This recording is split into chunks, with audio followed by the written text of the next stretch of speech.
예, 여러분 안녕하세요. 예, 학기가 정말로 거의 마무리돼 갑니다. 우리 강의 계획서대로 지금 마지막 과를 이제 시작하게 되겠습니다. 우리는 그 교재 내용 말고 특별한 다른 것들도 함께 보고 있죠. 우리 상급반에서는 뉴스라든가 여러 가지 재미있는 일화라든가 속어 등을 다루어 왔고요. 요즘 몇 주에 걸쳐서는 특별한 문법 사항을 보고 있습니다. 그래서 오늘도 그런 문법 사항들을 보려고 하는데, 자, 우선은 예, 야생화합니다. 모데미 풀이라고 하는 아주 특별한 풀인데 아주 강인한 종류의 풀이에요. 여러분 그 느낌으로 알 수 있겠지만 이 꽃잎이 굉장히 강해 보이죠. 예. 이게 4월 달에 소백산 지역에서 많이 발견되는데요. 그래서 소백산 국립공원의 깃대종, 내세울 만한 아주 주요 특징적인 꽃으로 지정이 됐습니다. 이 아주 강인한 성격을 갖고 있기 때문에 소백산 같은 이런 높은 산에서는 4월에도 눈이 오는 경우가 많이 있는데요. 이 꽃이 핀 다음에 눈이 와도 간단하게 버티는, 눈 속에 덮여서도 거의 손상되지 않고 잘 버텨내는 그런 꽃입니다. 자, 우리가 살다 보면은 예기치 않은 어려움이, 시련이 닥쳐올 때가 많이 있는데 이 모데이풀은 그런 시련을 아주 거뜬히 이겨냅니다. 여러분도 흔히 다가올 수 있는 시련 쉽게 걷어내는, 그에 대처해서 더 아름답게 빛나는 모데밀풀 같은 그런 생활이 될 수 있기를 바랍니다. 자, 우선 처음 보려고 하는 것은 이거예요. 우리가 어떤 글을 이해할 때 어떤 방법으로 이해를 하느냐. 사실 이게 영어든 기타 어느 언어든 어떤 문장을 이해할 때는 linear, 선형적으로 이해를 한다. 앞에 나온 순서대로 프로세스를 해서 그 표현을 이해한다는 얘기예요. 때론 문장이 아주 깁니다. 긴 문장이 나왔을 때에도 그걸 이해하는 과정이 앞에서부터 끝까지 다 읽고 나서 이해하기보다는 읽은 부분까지만을 이해하고 그 다음 또 나타나는 부분을 또 이해해서 덧붙이고 그 다음 또 나타나면 또 이해해서 덧붙이고 이런 과정을 겪죠. 그래서 여러분들이 영어 공부를 할 때도 사실 모고 하자들이 영어 문장을 이해하는 이러한 선형적 이해 과정을 따라서 읽은 부분까지 이해하려고 하고 그에 덧붙여지는 부분을 또 이해해서 붙여 나오고 이런 과정이 오히려 글을 빨리 읽고 이해를 쉽게 하는 그런 정신적 프로세스, 심리 과정이 아닌가 생각하고요. 그 예를 이제 먼저 여러분한테 보여드리겠습니다. 예, 이 문장 아주 쉽죠. I saw a dog. 개를 한 마리 봤다. 이거 뭐 중학생도 쉽게 할 수 있는 그런 문장인데, 근데 이 문장이 이거로 끝나지 않고 자꾸 덧붙여지는 거예요. 예를 들어서 지금 대수로 시작되는 관계대명사절이 하나 따라붙었습니다. 우리 이번 학기 여러분 쭉 봤겠지만 관계대명사절 속에는 뭔가가 빠진 부분이 꼭 있어야 된다. 영어의 관계절 속에는 주어든 목적어든 보어든 뭔가 빠진 부분이 반드시 있어야 된다는 점을 내가 여러분한테 강조했는데요. 이 경우에는 was walking이라는 주어가 빠져 있는데 그 기능을 대시하고 그게 가리키는 바는 앞에 나온 선행사인 a dog죠. 어쨌든 간에 여기 보시면 1번 문장에서는 개를 한 마리 봤다라는 뜻인데 이 개가 그럼 어떤 개냐? That was walking alone on the street. 거리를 혼자 걷고 있었다. 예. 그러니까 덧붙이는 거예요. 개를 한 마리 봤는데 그 개가 거리를 혼자 걷고 있었다. 그러면 이게 덧붙여져서 거리를 홀로 걷고 있는 개를 한 마리 봤다. 그런데 뒤에서부터 해석해서 앞으로 끌고 가는 게 아니라는 거죠. 그 모의하자들이 문장을 볼 때 그냥 읽은 부분까지 I saw a dog 이걸 먼저 해석하고 그 다음에 덧붙여진 부분 That was walking alone on the street. 자, 스트릿에다 내가 또 색깔 표시를 했는데 뭔가 또 스트릿을 수식할 것 같은 느낌이 들죠. 자, 봅니다. 네, 역시 근데 which was pretty crowded by people. 이 부분이 또 첨가가 됐어요. 근데 이 거리는 사람들로 몹시 붐비고 있었다. 뭐 꽤 길어졌죠. 근데 이걸로 또 끝나는 게 아니고, 근데 사람들은 어떤 사람이느냐? Who I call ordinary citizens. 내가 볼 때는 아주 평범한 시민들인 사람들이었다, 이런 얘기죠. 또 ordinary people은 어떤 사람들인지 또 덧붙여집니다. 그러면 예를 들어서 that didn't care about anything except themselves, 이렇게 됐어요. 자기 자신 말고는 그 어떤 것도 신경 쓰지 않는 사람들이었다. 그래서 이 마지막 문장을 보면은 네 줄이나 돼요. 굉장히 복잡한 문장인데, 이 문장을 앞에 1번부터 1, 2, 3, 4, 5 과정을 거친다고 생각하면 어렵지 않죠. 예. 이렇게 이제 형성이 되고, 이제 마지막 문장, 이 5번 문장이 최종 문장이라고 할 때, 이 문장을 이해하는 과정은 앞에서부터 읽어가면서, 그러니까 linear라는 게 선형으로라는 뜻이에요. 이 선을 따라가면서 선형으로 읽어가면서 그 부분까지를 프로세싱, 머릿속에서 처리를 해서 이해를 한다는 거예요. 그러면 다시 5번 문장을 보실까요? John saw a dog. 이해됐죠? 근데 어떤 닭이냐? That was walking alone on the street. 됐죠? 그 다음에 그 street이 어떤 거냐? Which was pretty crowded by people. 예, 됐죠? 이 people은 또 어떤 사람들이냐? Who I call ordinary citizens. 근데 또 이 평범한 시민들이라는 것은 어떤 사람들이냐? That didn't care about anything except themselves. 이렇게 하면 선형적으로 이해를 해나가면 아주 긴 문장이라도 쉽게 이해를 할 수 있다는 걸 알 수 있고, 진짜 모고 하자들이 어떤 문장을 이해할 때는 이런 과정을 거친다는 거예요. 이제 우리가 영어를 공부하고 있기 때문에 영어 예를 들어 설명했지만 그 다른 언어도 다 마찬가지 이런 과정을 거친다. 자, 그런데요, 이 언어의 문장 속에는 뭐 영어를 비롯해서 많은 언어들이 그렇습니다만, 그런 선형적 이해 과정으로 처음에는 당황스럽게 느껴지는 것이 있는데, 영어에서 그런 종류의 문장을 garden path sentences라고 합니다. 앞에서 쭉 따라가면서 읽은 데까지 이해를 하려고 하는데 갑자기 뭐가 턱 막혀요. 뒤에 나오는 걸 보니까 앞에까지가 뭐 잘못했다는 생각이 들어요.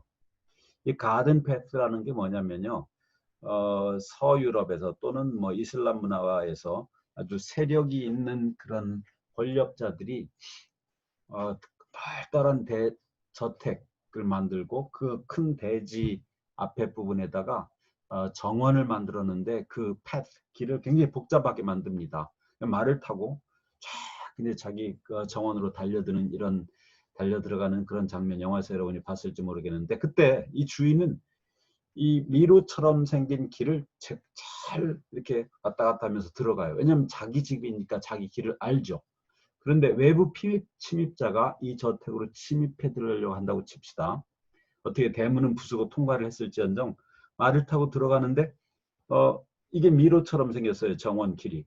따라 들어가다 보면 콱 막히면 이거 아니네? 그럼 다들 돌아서 가지고 다른 길을 선택해 또 들어갑니다. 또 막히면 이거 아니네? 또 다시 되돌아 나와서 또 가야 돼요. 이런 걸 미로라고 하죠. 그래서 가든 패스를 이제 미로처럼 만들었는데, 거기에서 착안을 해서 이렇게 선형적으로 한 번에 잘 이해가 안 되는 문장, 잘 이해가 안 돼서 다시 되돌아가서 생각해 봐야 되는 그런 문장을 가든 패스 센텐스라고 학자들은 부릅니다. 그 예를 이제 몇 가지 이 화면에서 소개해 볼까 합니다. 자, 보십시오. The horse raced past the barn. 여기까지 그만 쭉 읽어주죠. horse, 말이 raced, 달렸다. past the barn, 곳간을 지나서 달렸다. 이 문장이 딱 끝나야 될 것 같은데, 그냥 fell이라는 갑자기 넘어졌다라는 동사가 또 나왔어요. 이게 좀 황당스럽죠. raced, 달렸다라는 동사가 호수의 동사라고 생각했는데, fell이라는 또 다른 동사가 나오니까 이 반까지 해석한 게 뭔가 잘못됐다는 거예요. 선형적으로 해석하니까. 그래 뭔가 다시 돌아가 봐서 생각해 봐야 됩니다. 이걸 다시 돌아가 생각하면 이런 거죠. raced past the barn이 the horse를 수식해 주는 거예요. 긴 주어가, barn까지가 긴 주어고 fell이 본동사인 거죠. 그러니까 raced가 여기서는 그러니까 과거 분사였던 겁니다. 그래서 race가 달리게 하다라는 타동사였던 거예요. 그래서 곳간을 지나 달려진 말, 다시 말하면 곳간을 지나가지고 달려간 말이 fell, 갑자기 쓰러졌다 이렇게 된 건데 이 구절을 보지 않고는 당황스럽죠. 선형적으로 이해를 했는데 그게 잘못됐다는 걸 알아차려서 다시 돌아가게 되죠. 이제 그런 예입니다. 자, the old man, the boat. 예, 어때요? 이거는 the old man, 보통 사람 보면 이 문장을 the old man, 노인 이렇게 해석해버리고 그 다음 동사가 올 거를 기대하는데 동사가 없고 갑자기 the boat라는 명사가 팍 따라왔습니다. 당황스럽죠. 아, 또 여기까지 이게 정확한 문장이라면 내가 뭔가를 잘못했구나라고 이제 판단을 해서 다시 돌아가 봐야 되는데 아마 여러분은 돌아가도 잘 이해가 안 될 수도 있어요. 왜냐하면 이 man이라고 하는 것이 동사로 쓸 수 있다는 걸 모르면 힘들죠. man은 다룬다, 운영한다 이런 뜻이에요. 작동한다. 그래서 그렇다면 주어가 뭐냐? the old, 노인들이라고 더 플러스 형용사가 복수, 보수, 보통명사가 된다는 걸 알죠? 그러니까 the old가 the old people이에요. 노인들이 그 보트를 다룬다, 뭐 운영한다, 노를 줬고 해서 여기저기 이동시킨다 이런 의미가 되겠는데, 자 여기도 the old man까지를 선형적으로 딱 먼저 그냥 하나의 명사로 해석을 해놨으면 당황스럽죠. 다시 돌아가야 되죠. 그래서 다시 돌아가서는 man이 뭔가, 이 man이라는 게 동사구나 라는 걸 알아차리면 그때 이제 해결이 됩니다. 자, 이거고요. 자, 이건 어떨까요? The cotton shirts. 예. 우리 많이 하죠. cotton shirts. 목화 셔츠, 목화로 만든 셔츠. 면 셔츠입니다. 면 셔츠가 made of, 뭐로 만들어졌구나. 여기까지 그냥 선형적으로 해석하고 그러면 뭐로 만들어졌다라고 해서 여기 만든 재료가 올 거로, 즉 그 다음 of 다음에 명사가 올 거로 기대를 하고 있는데 명사가 오지 않고 갑자기 comes라는 동사가 왔어요. 또 당황스럽죠. 이게 어떻게 될까? 자, 다음 화면으로 넘어가기 전에 여러분이 한번 좀 스스로 생각을 해보세요. 어떻게 하면 될까요?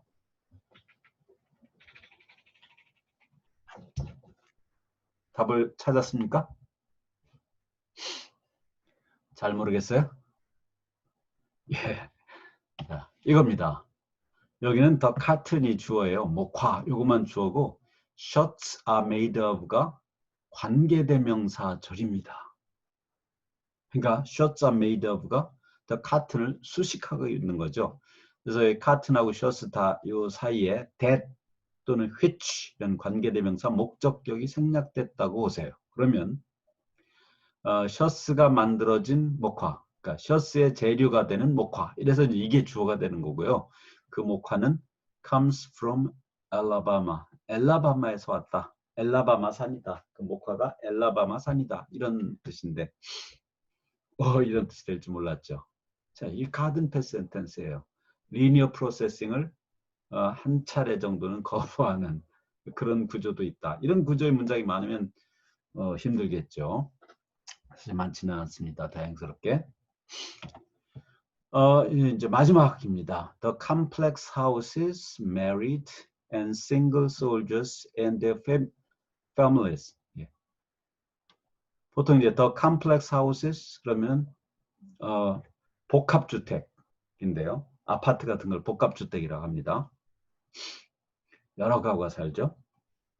그러면 이제 뭔가 동사가 와야 될 거라고 기대하는데 married? 이거 동사로 쓰일 수는 있지만 그럼 또 목적어 와야 되는데 없고요. 그리고 뭐 이게 복합주택이 뭐 결혼을 하나요? 이것도 의미상 맞지 않고 또 당황스러워요. The complex houses를 딱 해석해 놓고 보니까 자, 어떻습니까? 여러분 해석이 됐나요? 이 문장의 구조가 일부는 한 것 같네요. 네, 이거예요. 여기는 the complex가 주어고 houses가 동사예요.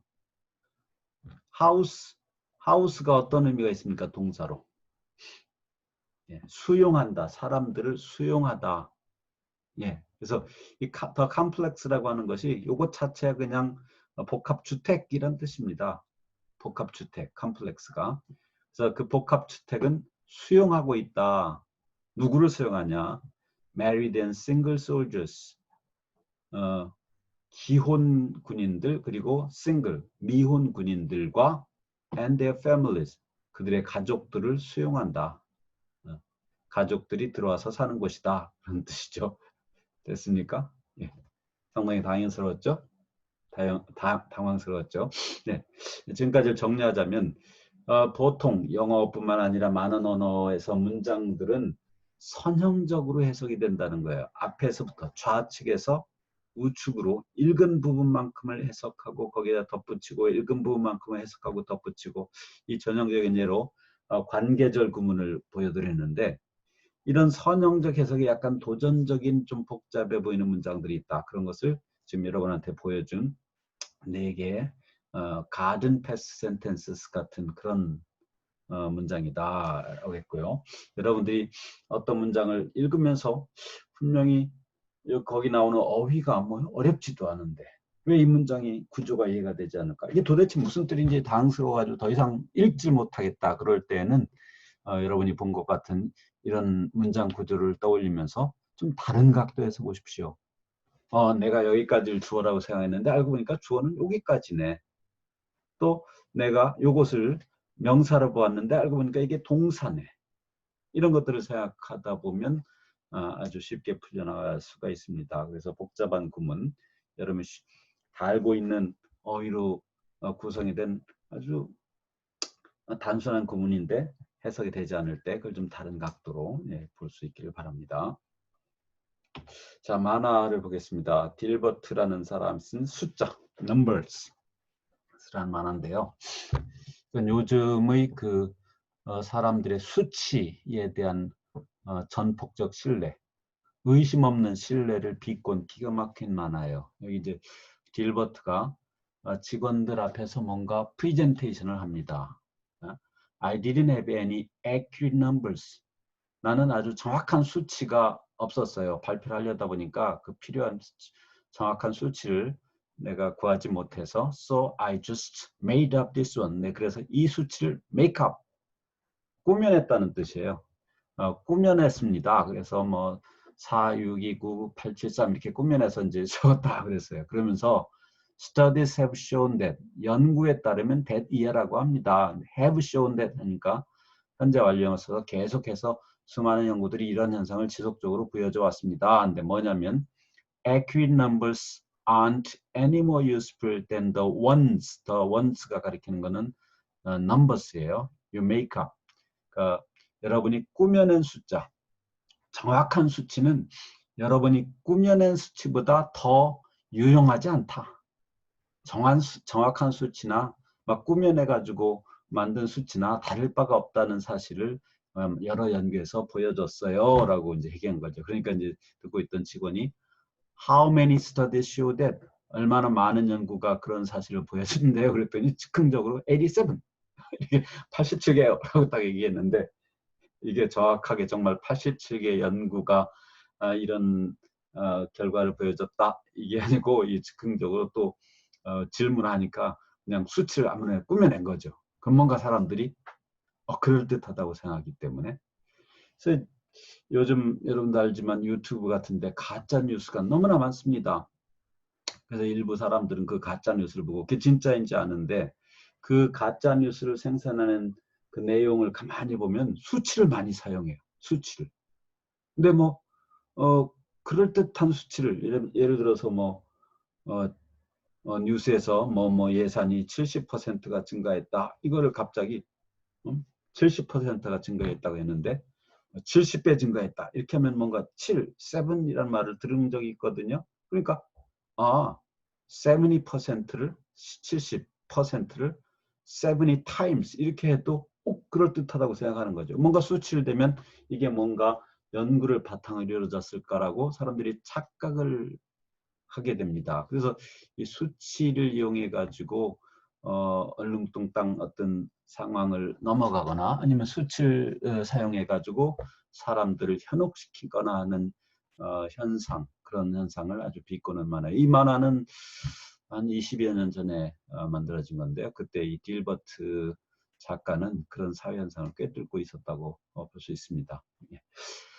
자, 만화를 통해서 여러분이 영어 공부를 많이 할 수 있다는 거, 꾸준히 만화를 접하게 되거나 또 여러분이 찾아가지고 영어 공부에 사용하면 아주 재미있고도 또 오랜 기억에 남습니다.